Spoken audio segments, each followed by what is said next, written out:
बड़ी पुरानी बात है। एक जंगल में सालों पहले एक शेर रहता था। वो शेर काफी चालाक था। उसे हर एक जानवर से दोस्ती करके उसका फायदा उठाने में खूब मजा आता था। शेर के लिए दोस्ती का मतलब था कि किससे क्या फायदा निकाला जाए। शेर सबसे अपना काम करवाने के बाद जब उसे जरूरत पड़ती तो उसे पीठ दिखा देता था।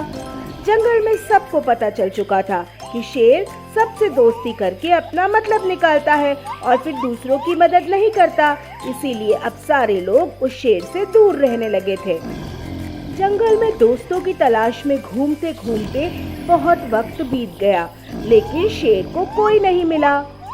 एक दिन वो जब अपनी गुफा में जा रहा था तो उसने देखा कि एक बूढ़ा भालू भी उसकी गुफा के पास घर बनाकर रह रहा था। उसके मन में आया कि इस बार भालू की दोस्ती करके इसका फायदा उठाया जाए। रोज शेर यही सोचता कि किसी तरह से भालू से बात हो जाए। 2-3 दिन बीत गए, लेकिन उसे भालू से बात करने का कोई बहाना नहीं मिला। एक दिन उसने देखा कि भालू तो बूढ़ा है। उसके मन में आया कि ये बूढ़ा भालू भला मेरे क्या काम आएगा, इससे दोस्ती करने का कोई फायदा नहीं है। लेकिन तभी शेर ने भालू को चिड़िया से बात करते हुए सुना। आप इतने बूढ़े हो गए हो, तो अपने लिए खाना कैसे जुटाते हो? पहले तो मैं मछली पकड़कर खा लेता था, लेकिन अब मैं ऐसा नहीं कर पाता। इसका मतलब ये नहीं कि मैं भूखा रहता हूँ।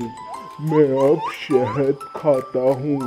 उसका स्वाद बहुत अच्छा है, लेकिन इसके लिए मुझे अंदर घने जंगल में जाना होता है और मधुमक्खियों से शहद लेकर आना पड़ता है। ये सारी बातें सुनने के बाद शेर के मन में आया कि मैंने कभी शहद नहीं चखा है। इस भालू से दोस्ती करके मैं शहद का स्वाद चख सकता हूँ। और इसके साथ ही शेर के दिमाग में एक आइडिया आया। शेर भालू के पास गया और कहने लगा, आपने मुझे पहचाना? आप जब जवान थे तो आपने मुझे एक दिन मछलियाँ तालाब से निकाल कर खिलाई थी। आपने मेरी इस तरह बहुत बार मदद की है। मैं तो हर बार खो जाता और आपसे ही टकराता था। भालू को कुछ याद नहीं आ रहा था। उसने सोचा कि इतने सालों पुरानी बात है, हो सकता है कि कभी इसकी मैंने मदद की हो। भालू सोच ही रहा था, तब तक शेर ने कहा, अच्छा मैं चलता हूँ। कभी भी कोई जरूरत हो तो मुझे जरूर याद करना। इस तरह धीरे धीरे भालू और शेर की दोस्ती बढ़ने लगी। एक दिन शेर ने भालू को अपने घर खाने पे बुलाया। भालू बड़ा खुश हुआ, मगर शेर तो बड़ा सेल्फिश था। उसने सोचा, शिकार करूं मैं और खाए बुड्ढा भालू, ऐसा तो मैं होने नहीं दूंगा। रात के समय जब भालू आया तो शेर ने ऐसा ही किया। वो एक थाली में खाना लेकर आया और दोनों साथ में खाने के लिए बैठे। भालू बूढ़ा था तो वो आराम से धीरे धीरे खा रहा था, लेकिन शेर ने जल्दी जल्दी खाना शुरू किया। ये क्या, तुम इतनी जल्दी जल्दी क्यों खाना खा रहे हो?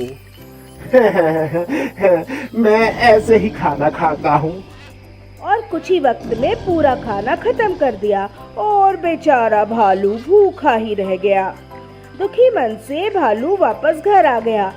अगले दिन चिड़िया ने भालू से पूछा, क्या हुआ? आप इतने दुखी क्यों हो? भालू ने रात को शेर के घर में हुई सारी बातें चिड़िया को बताई। तुम्हें नहीं पता शेर कैसा है? वो हमेशा सबसे दोस्ती करता है और फिर उनका फायदा उठाकर चला जाता है। वो कभी किसी की मदद नहीं करता और अपने फायदे के बिना तो वो किसी को कभी भी अपने घर पे बुला ही नहीं सकता। भालू ने भी ठान ली कि वो अब शेर को सबक जरूर सिखाएगा। और इसी सोच के साथ भालू एक बार फिर शेर की गुफा में गया। उसने बिल्कुल नॉर्मल तरीके से बात की और शेर को लगने ही नहीं दिया कि उसे रात की बात का बुरा लगा है। तुम अपना खाना रोज कहाँ से लाते हो? भालू ने शेर को शहद के बारे में बता दिया। शेर ने शहद का नाम सुनते ही कहा, अच्छा, तुमने आज तक तो मुझे शहद नहीं चखाया। ये बात सुनते ही भालू के मन में आया कि अब शेर को सबक सिखाने का मौका मिल गया है। तुम्हें शहद खाना है, बस इतनी सी बात।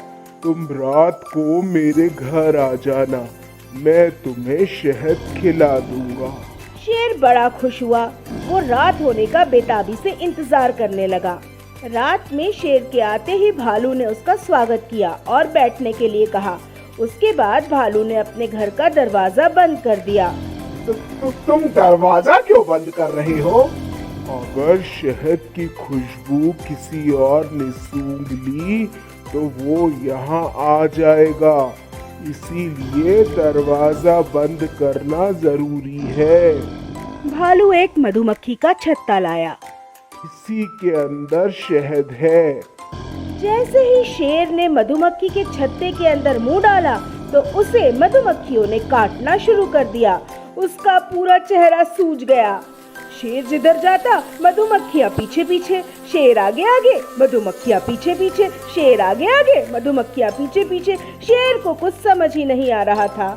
तुमने मुझे बताया क्यों नहीं कि शहद कैसे खाना है? मैं शहद ऐसे ही खाता हूँ। शेर समझ गया कि भालू ने उससे बदला लिया है।